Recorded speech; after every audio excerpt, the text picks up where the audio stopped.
Kategorija Proizvod godine. Podravka. Pileća pašteta s ajvarom. U 2020. godini Podravka je lansirala novu generaciju i liniju Podravka pašteta. Uz dvije tradicionalne paštete na bazi crvenog mesa, jetrenu i čajnu, najveća inovacija odrađena je na segmentu pilećih pašteta.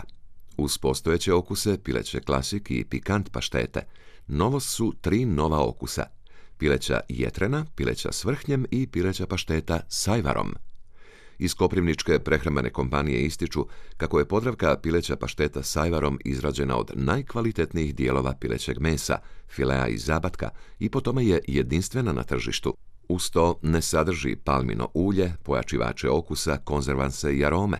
Punjena je u limenku, koja se smatra najsigurnijom ambalažom za čuvanje hrane, a u ovom slučaju je i BPA safe. Zanimljivost okusa i dodanu vrijednost svakako joj pridaje glavni dodatak, Podravka ajvar, koji je pripremljen prema domaćem receptu iz vlastitih sorti paprika, slavonka i podravka, bez konzervansa, aditiva, umjetnih boja i aroma. Pileća pašteta u spoju s blagim ajvarom daje prepoznatljiv okus i boju, a iznimno maziva tekstura zaokružuje ovu gurmansku priču.